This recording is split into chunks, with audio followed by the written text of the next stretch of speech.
Last year I bought a 25 pence graphics card, but after finally having tracked down some modded Terascale 2 drivers, it's time to ask the question of, can these drivers actually make our graphics card better? After having a little bit of a clear out today, I've been coming across a ton of various cards that I've apparently bought, like PCI Matrix Parhelia here that I've been meaning to get round to, old Radeons left, right and centre, GeForce cards that need no video because they're so worthless, Radeons that are actually somewhat okay, but the main thing out of all of this is this card here. This here was the 25p graphics card from last year, and it was good for 25 pence, but one of our main drawbacks was that driver support on Terascale, as we know, is pretty much abysmal. But it's been brought to my attention that the modded drivers from the Nemes team years ago, which I always assumed had been taken down for some reason, are actually still available and floating around on the internet. So, someone sent me a link to these drivers and I want to know, can a 25p graphics card be transformed by modded drivers? We've seen it happen before. Will it still happen the same in 2025? So what we are going to need is a computer, whack in a Ryzen desktop to give ourselves the best chance of actually seeing performance. And then if we take our 25p graphics card, which was a... Do we plug this thing in? Right, let's get ourselves a mouse and keyboard. Now, I need to go and get the drivers because you can't actually just download them. You have to get a direct link to these drivers, and apparently this will transform the system. But before we do that, we will just run DDU. So I've downloaded the drivers and whacked them on here. So if we go to the Nemes Terascale drivers, the V5 July preview, and they are dated 2022, which is a lot newer than the ones AMD provides. One regular AMD driver package, this software anyway, install this software anyway, install this software anyway, install this software anyway, install this software anyway, install this software anyway. I could be saying that quite a few times. It is funny seeing an installer this new on a Terascale card. I am very curious on the state of these drivers and how well they work, because maybe there's still some more life in these Terascale cards and I've been wrong to write them off. But we now have to do a system restart. We're now booting up again on the modded drivers. Well, let's launch GPU-Z and see what it's saying. Okay, installs as the 5950 series, which makes sense.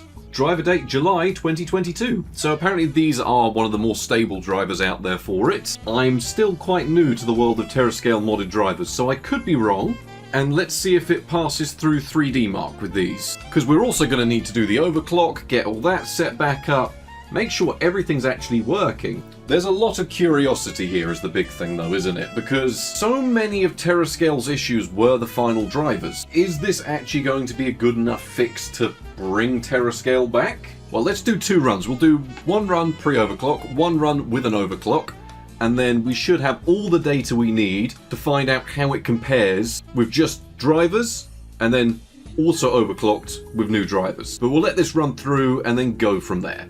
We are actually seeing 100% utilization, which is nice to see. The performance doesn't look anything spectacular so far, but we have just started running it. So it's saying it's performing worse, but it's also saying our figure before wasn't accurate. It's worth noting that for 25 pence, the fact that we've got a working graphics card before is amazing. It's artifacting but not crashing, which is a weird one. There's certainly some funky artifacting going on there. But it is stable, which is the weird thing. It now dies.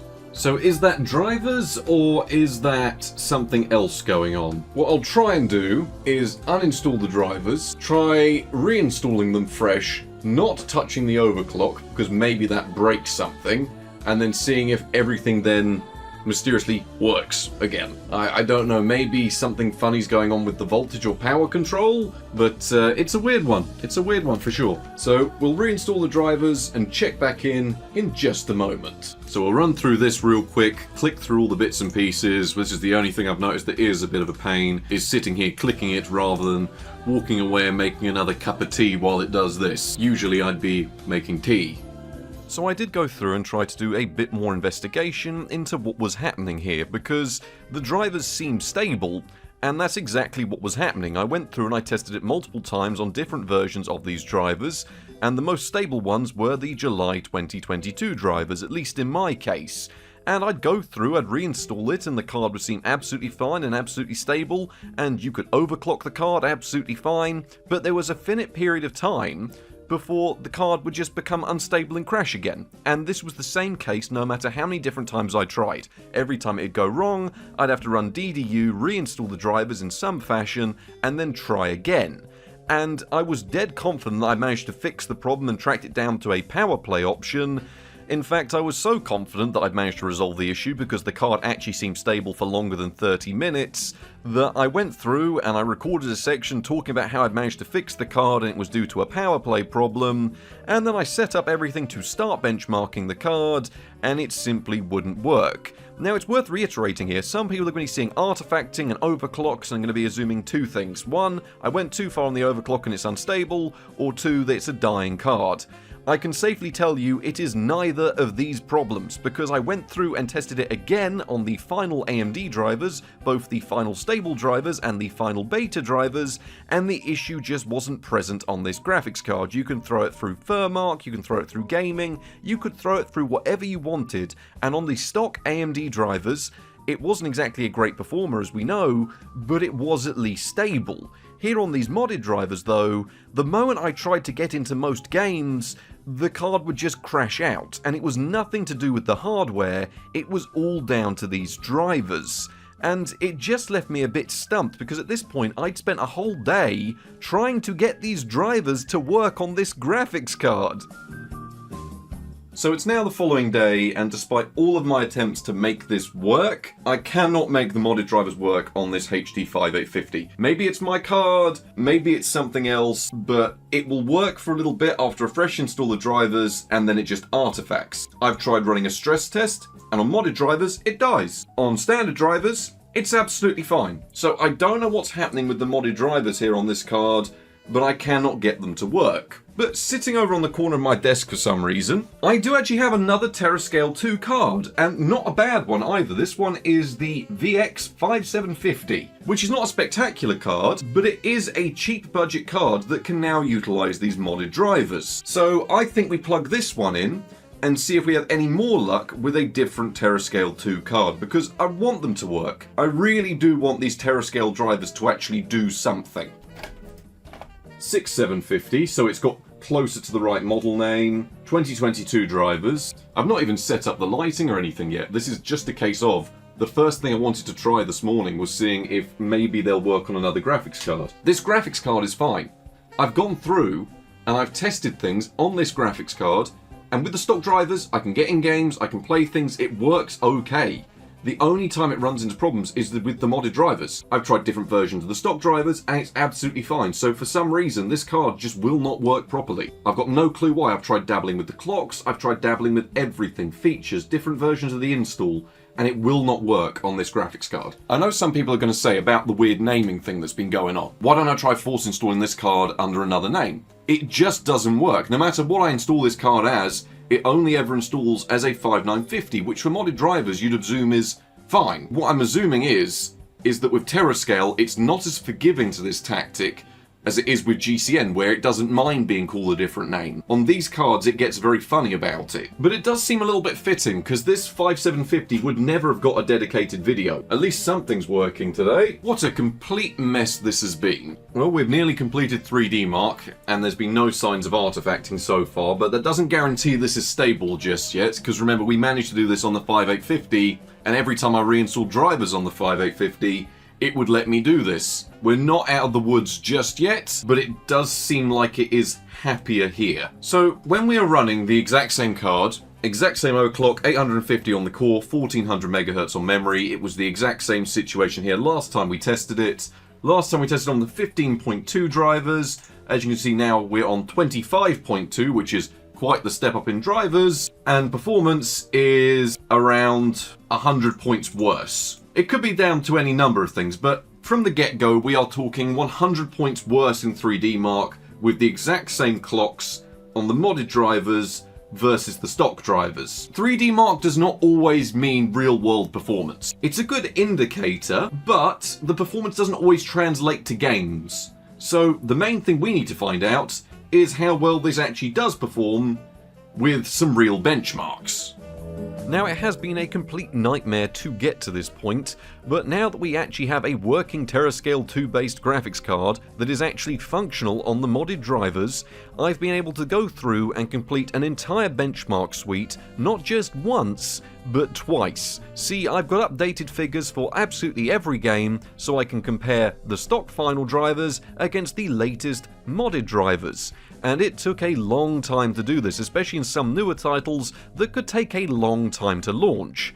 But the main thing we want to know is, there are plenty of games that have issues on Terascale, there are plenty of games that have issues with frame pacing or even utilization here on Terascale. So if these modded drivers can just do something simple like fix the utilization issue in games, then maybe they'll go from completely unplayable to possibly even okay performance.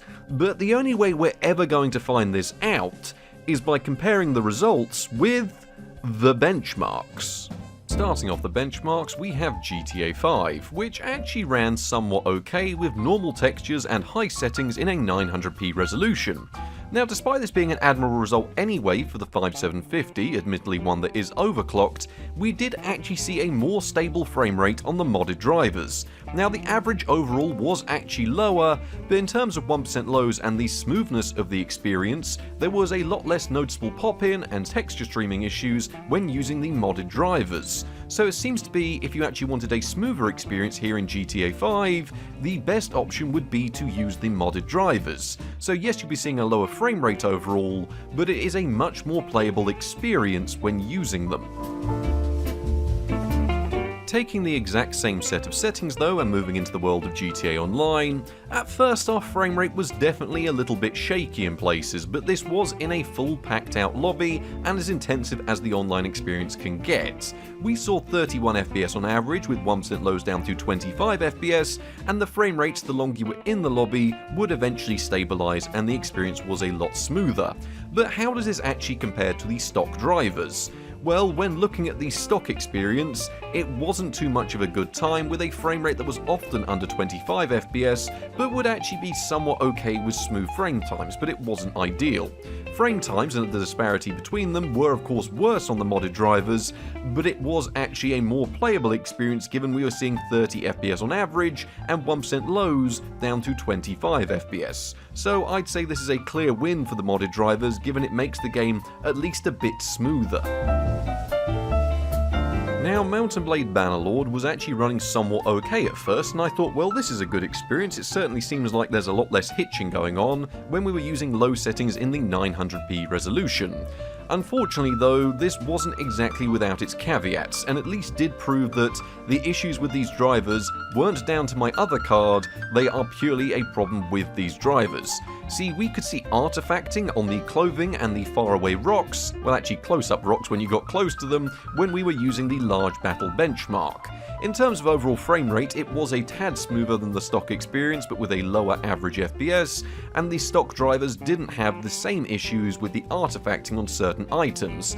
Now, I did go through and test this without an overclock on both the stock and the modded drivers, and despite losing a bit of performance, the artifacting is always present with the modded drivers. So that's a clear issue there, and something that just isn't present on the stock drivers. But this one does actually seem to be the big one for modded drivers here, at least on these Terascale 2 cards, as even here with a HD 5750, we were actually seeing an okay frame rate in Counter-Strike 2, something I really wasn't expecting. Now, we did have to use low settings in 480p to achieve this frame rate, but we were now seeing 80 FPS on average, with 1% lows down to 56 FPS, and it was a very similar experience if you went in-game, and I'd actually describe it as a pretty playable experience. I didn't have any issues controlling the game here. Compared to the actual stock drivers, we struggled to even actually achieve anywhere above 50 FPS a lot of the time, with a lot more hitching and stuttering going on. So for Counter-Strike 2, this is our first time seeing a clear-cut definitive win by a huge margin because we were using those modded drivers. It really did catch me off guard here how much of an improvement there was, but it goes to show, sometimes the modded drivers do actually get a win. I'm not really too sure if there was any real performance gain to be had by running BeamNG with the modded drivers. You could argue the frame rate was ever so slightly smoother, but honestly, when you actually played the game, it was such a minute difference that it was more or less the exact same experience on the stock drivers as it was on the modded drivers. So when it comes to BeamNG, well, you're better off just using whatever drivers you want to, preferably the stock ones because they work a hell of a lot easier, but BeamNG was only playable with low settings in 720p and we'd see around 35 FPS on average. Didn't matter whether using the stock or modded drivers, it tended to perform about the exact same on both. But very much in the similar vein to Counter-Strike 2, it can have its issues, so rather than seeing double the performance, we actually saw half the performance when running Shadow of Mordor with medium settings in 900p. 33 FPS on average here on the modded drivers with 1% lows down to 24 FPS, and we'd be seeing anywhere from 50 to 60 FPS on the stock and standard drivers. Now it could be that the modded drivers are having difficulties changing the settings and resolution here, as it did seem the game had a bit more visual fidelity with the same settings when using the modded drivers. But I did perform a system restart and tried changing the settings again and confirmed they were the same in the INI file, so I'm not too sure what's going on here with Shadow of Mordor, but it looked better, it just ran worse. I really have no clue what's happening.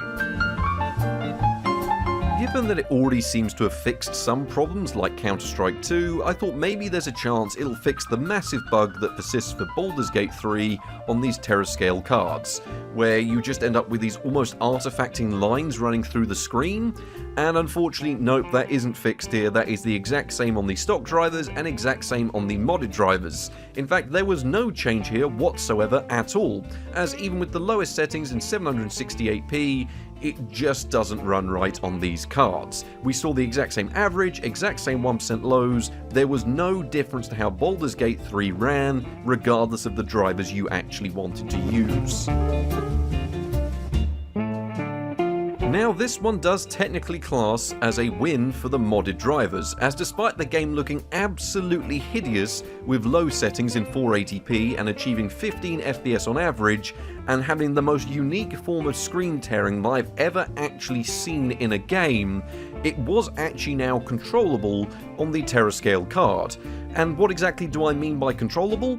Well, I mean the fact the game actually launched. See, when you actually use the stock drivers, at least on my 5750, I couldn't make this game work whatsoever. It would load in briefly, show you some water for a couple of seconds, and then the game would crash.